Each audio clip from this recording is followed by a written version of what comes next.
qui nous fait un séjour de plus d'une semaine quand même. C'est tout simplement humiliant pour l'Algérie.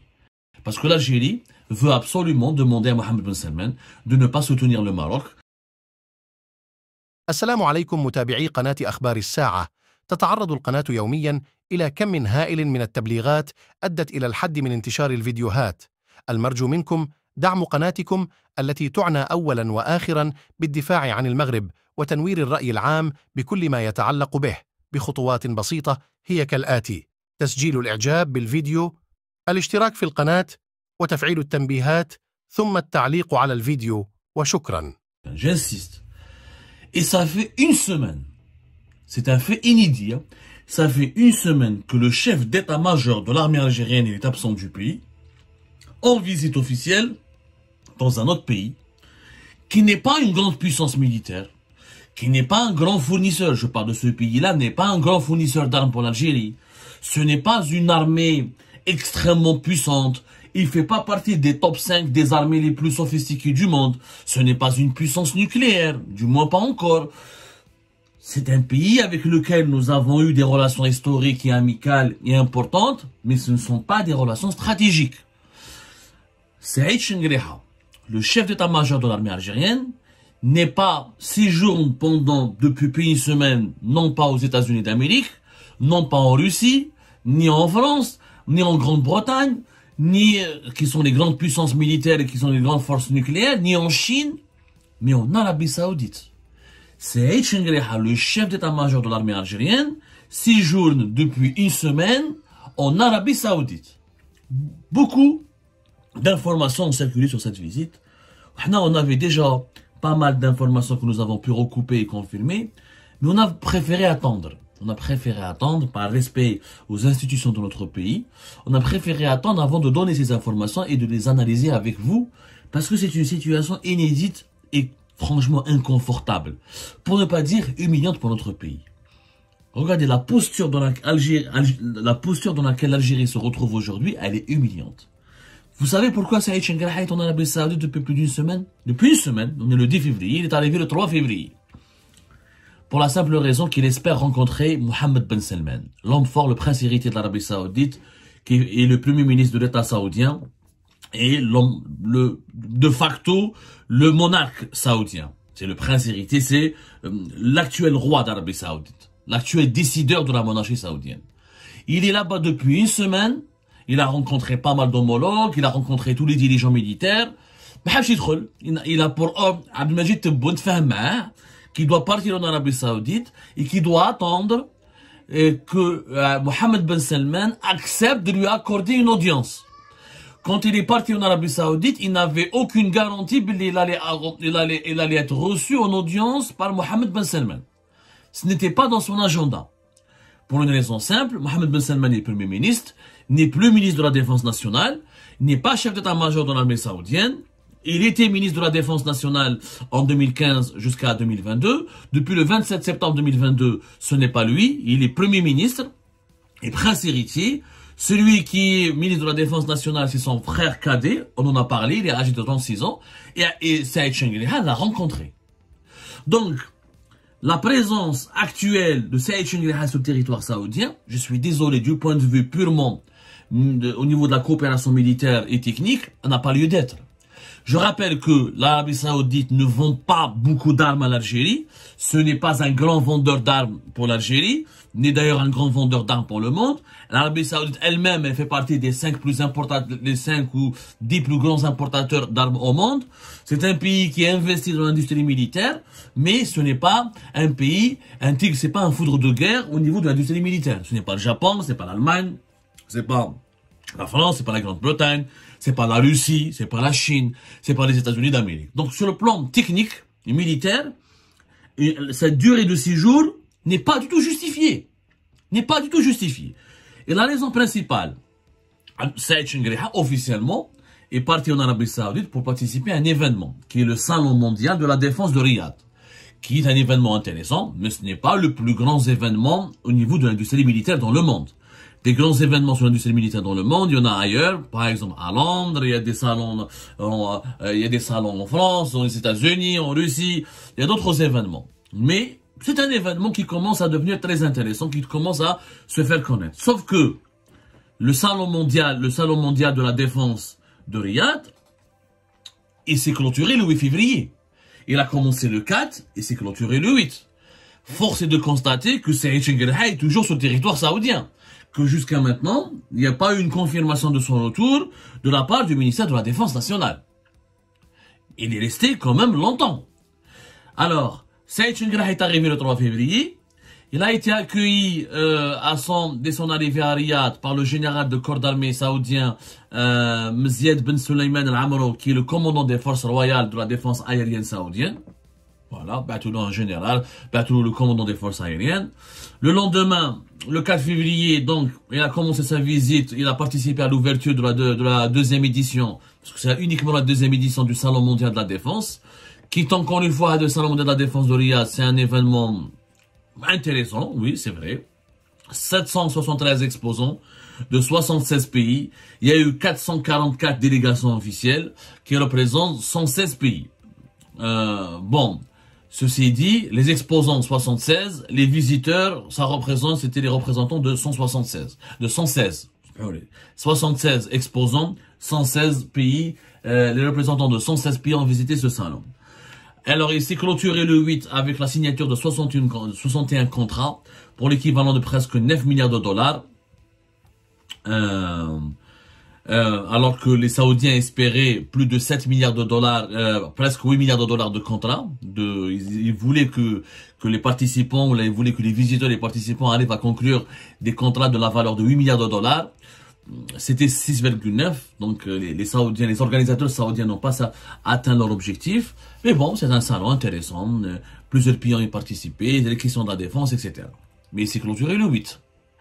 Saïd Chengerha, depuis, durant tout son séjour, il ne s'est pas contenté de rester au salon, puisque il a visité des unités de combat de l'armée saoudienne, il a visité des sociétés dans la défense en Arabie Saoudite.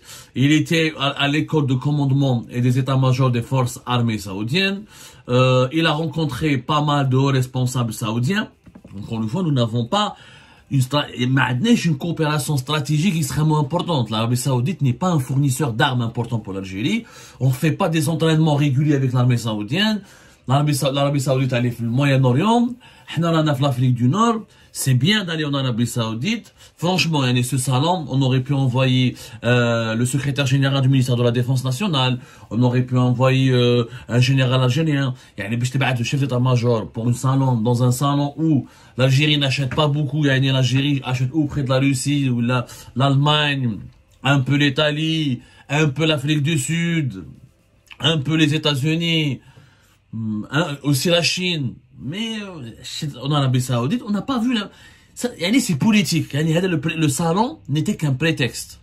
Nous n'avons pas des relations militaires hyper prestigieuses et hyper importantes avec l'Arabie Saoudite.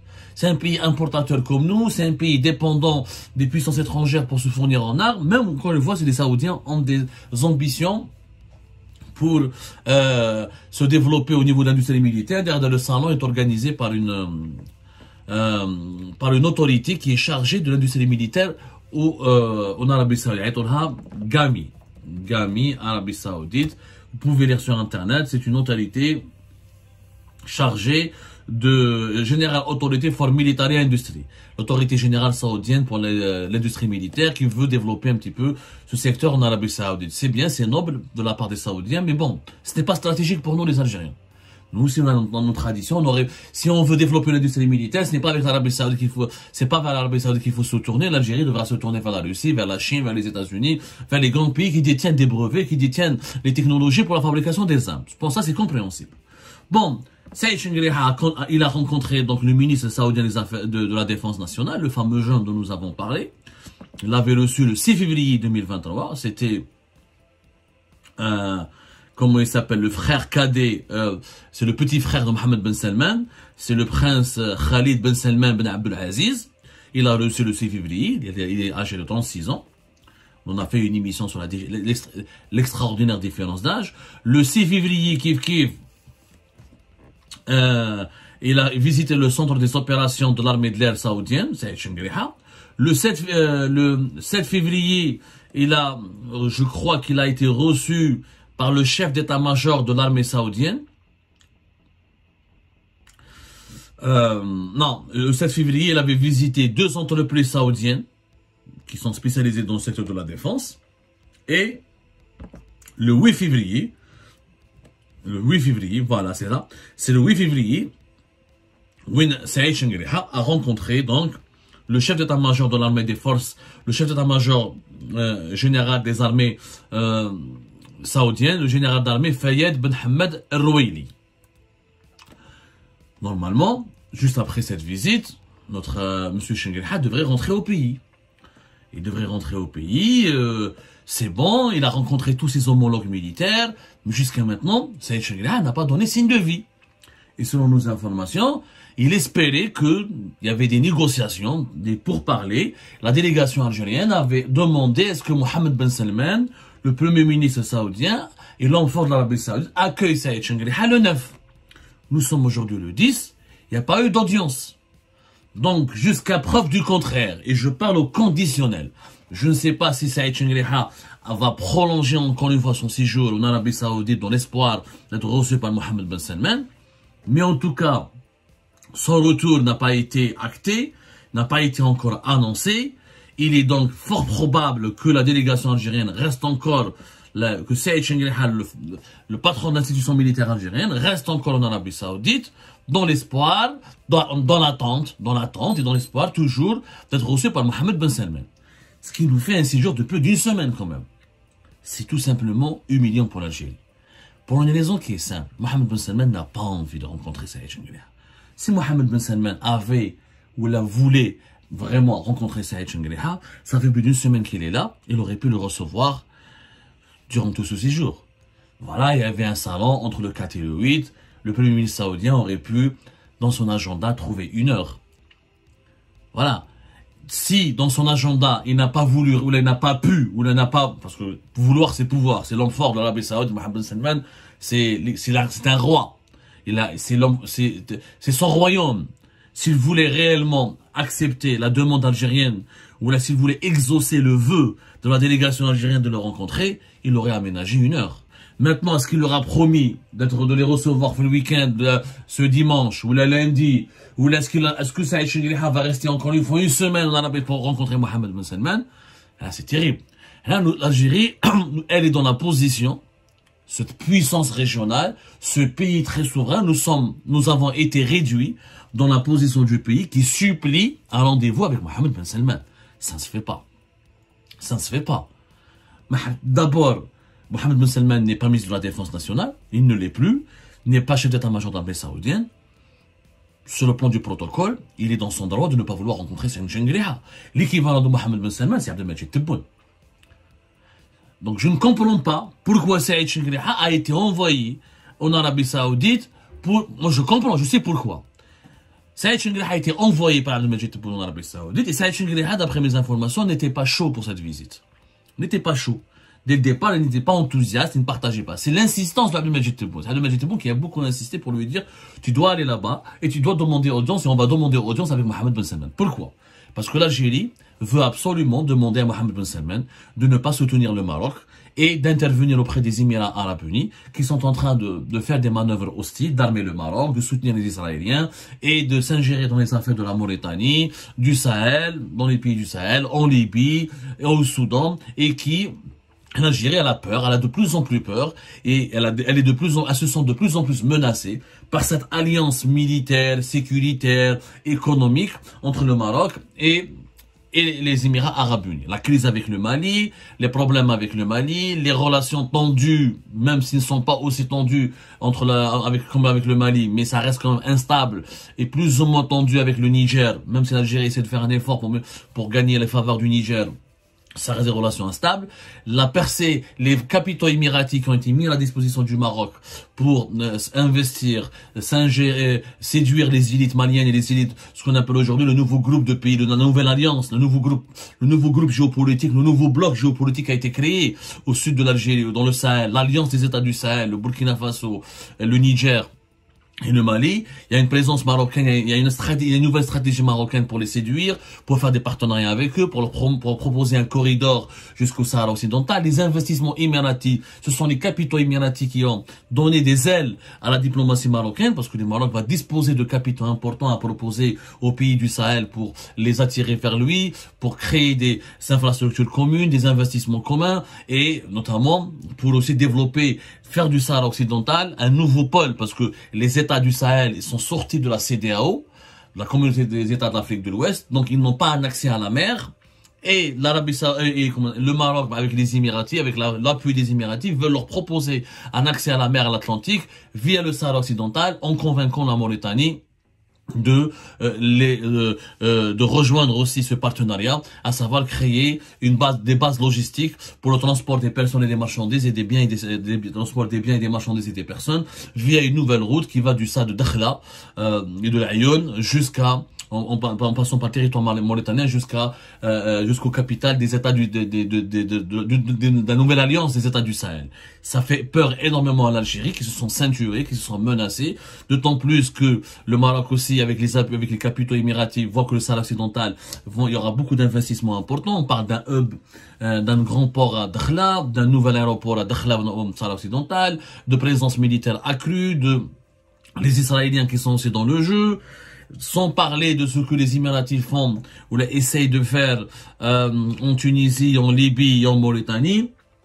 Donc, Abdelmajid Tebboune a demandé de parler directement avec Mohammed Ben Salman, l'Arabie Saoudite, force régionale importante, le pays le plus riche du monde arabe et musulman, et la monarchie la plus importante dans les pays du Golfe, pour que les Saoudiens fassent des intermédiaires avec les Émiratis, et pour que les Saoudiens interviennent auprès des Émiratis pour leur dire de ménager l'Algérie, d'arrêter leurs manœuvres hostiles contre l'Algérie, d'arrêter de contribuer à l'isolement de l'Algérie et de déséquilibrer les rapports de force entre le Maroc et l'Algérie, et d'arrêter de susciter des tensions entre l'Algérie et le Maroc, ou là, de torpiller les intérêts de l'Algérie en Tunisie, en Libye, ou là en Mauritanie, ou là dans les pays voisins de l'Algérie, notamment les pays du Sahel.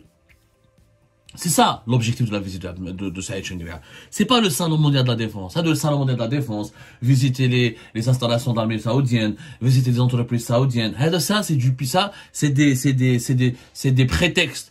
En fait, Saïd Chengria remplissait ses journées, tuer le temps en attendant que Mohammed Ben Salman le rencontre. Sauf que jusqu'à maintenant, Mohammed Ben Salman ne l'a pas rencontré.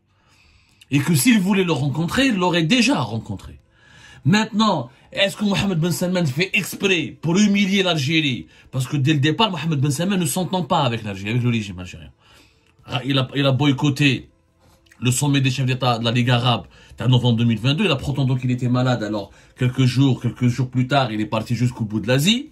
On a bien vu ça. Et là, il devait venir en Algérie en été 2022, il n'est pas venu. En 2023 aussi, il devait venir, il n'est pas venu.